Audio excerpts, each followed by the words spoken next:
O Conselho Nacional de Justiça elabora normas para aumentar a segurança na identificação de suspeitos de crimes. O objetivo é evitar a prisão de inocentes.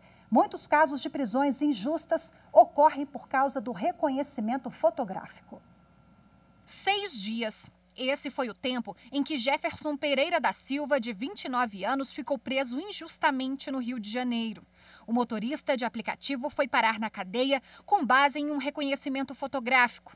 O retrato usado pela polícia foi tirado há mais de 15 anos. Foram várias as ilegalidades, né? A começar pelo próprio reconhecimento feito a partir de uma fotografia de quando ele era ainda uma criança. Desde outubro do ano passado, 78 pessoas foram inocentadas, tiveram processos suspensos ou a prisão relaxada depois de revisão dos métodos de reconhecimento.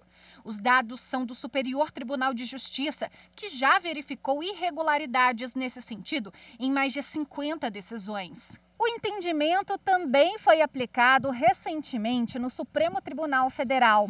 O ministro Gilmar Mendes analisou o pedido de um homem condenado com base apenas no reconhecimento fotográfico.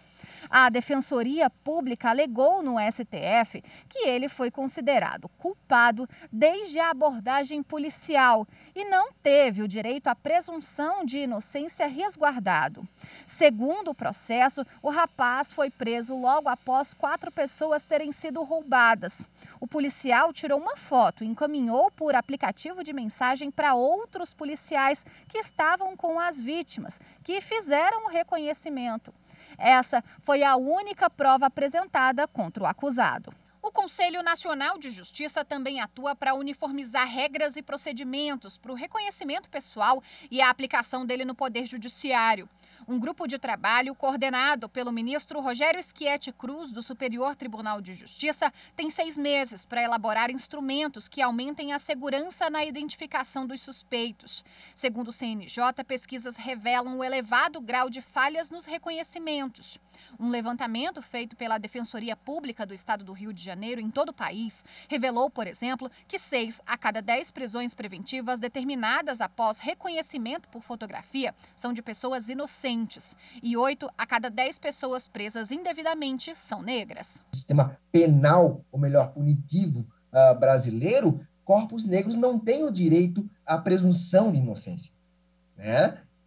Eles têm alinhavado ao fenótipo, né, negro, a ideia de uma presunção de periculosidade, e é quase uma certeza. Bom, e para repercutir mais esse assunto, eu converso agora ao vivo com o ministro do Superior Tribunal de Justiça, Rogério Schietti, que também é coordenador do grupo de trabalho do CNJ. Seja muito bem-vindo, ministro. Boa tarde. Boa tarde. É um prazer estar aqui. Prazer é nosso. Bom, inclusive hoje é um marco, né? Porque exatamente hoje 1 ano de um julgado importantíssimo do STJ referente a esse assunto, né, ministro? Exatamente. Hoje nós completamos exatamente 1 ano da aprovação do acórdão habeas corpus 586-886, que foi o acórdão que passou a desconsiderar esses reconhecimentos feitos em desacordo com o Código de Processo Penal e, portanto, anular o processo ou determinar a soltura do acusado quando não haja alguma outra prova que possa dar validade a esse reconhecimento feito em desacordo com a lei. Ministro, parece que o grupo já chegou à conclusão de que o reconhecimento, esse tipo de reconhecimento, ele precisa de mudanças normativas, é claro, mas mais ainda mudanças culturais. Esse é o desafio maior? Exatamente, Rafael. Nós estamos envolvidos num grupo muito diversificado, com profissionais de todas as áreas, debruçados nesta questão, com a proposta de apresentar algumas ações e medidas que venham a minimizar, pelo menos, os riscos de erros judiciários, né? Porque não basta apenas alterar a lei para que ela passe a exigir outros requisitos mais seguros para dar confiabilidade a esta prova. É preciso que também todos os profissionais que atuam em um processo criminal, desde o policial militar, nas ruas, passando pelo policial civil, na investigação, pelo promotor de justiça, que inicia o processo, e, acima de tudo, pelo juiz, que vai, afinal de contas, avaliar essa prova, nós precisamos que todos esses profissionais percebam a necessidade de olhar esta questão de uma outra forma, de uma maneira mais cuidadosa, evitando, assim, que pessoas inocentes sejam presas, sejam condenadas, cumpram penas de uma forma absolutamente intolerável e injusta. Interessante o senhor chamar atenção para esse envolvimento de todos os atores envolvidos no processo, porque o senhor foi muitos anos do Ministério Público aqui do DF, né? Então é fundamental essa atuação conjunta para que a gente avance nessa questão, né, ministro? Exatamente. Eu até, no próprio voto que proferi nesse habeas corpus, eu deixei muito claro que eu, inclusive, fui um dos que reproduziram uma jurisprudência que dizia que, na verdade, o legislador fez apenas uma recomendação quando estabeleceu os requisitos do artigo 226 para o reconhecimento formal de suspeitos.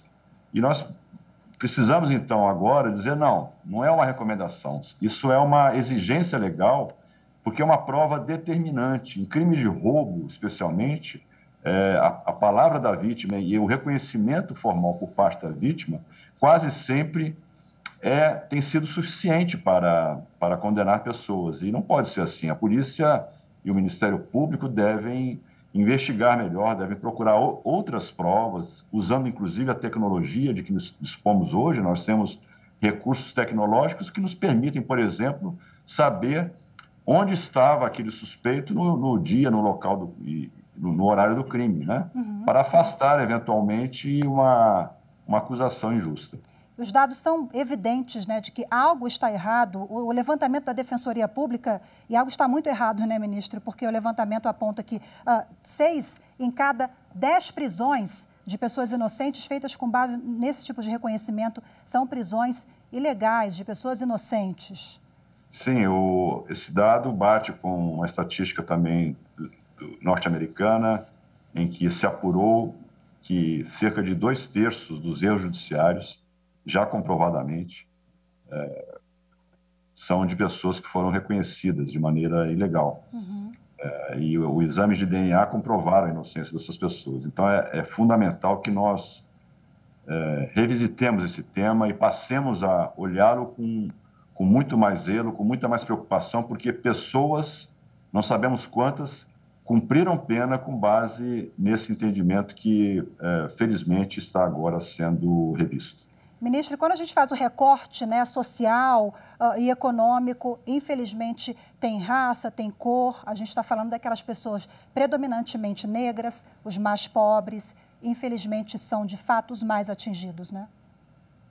Exatamente. Não podemos negar o caráter seletivo do sistema de justiça criminal brasileiro. Geralmente são pessoas da periferia, pessoas pobres e predominantemente pessoas pretas ou pardas, né, que são os mais visados pela polícia nessas abordagens que são feitas nas vias, às vezes uma invasão de um domicílio sem os requisitos legais. E o reconhecimento, quando se trata de um suspeito negro, é ainda mais problemático, porque nós, brancos, temos dificuldades até de fazer distinções em relação a outras raças, como, por exemplo, uma raça asiática, né? E isso potencializa o risco de erro judiciário. Então, no caso das abordagens de pessoas negras, o cuidado deve ser ainda maior para que não reproduzamos este racismo estrutural que, infelizmente, ainda predomina em todas as instituições, inclusive no sistema de justiça criminal. Trabalho duro que vocês terão pela frente, né, ministro? O senhor à frente desse grupo, mas tenho certeza que vamos alcançar aí bons resultados. Muito obrigada pela sua participação. Nos encontramos depois em breve para falar sobre os resultados desse grupo, né? Como é que está o andamento do trabalho? Com certeza os resultados serão muito bons. Eu tenho a mais absoluta certeza disso. Obrigada, ministro. Boa tarde. Até mais. Boa tarde.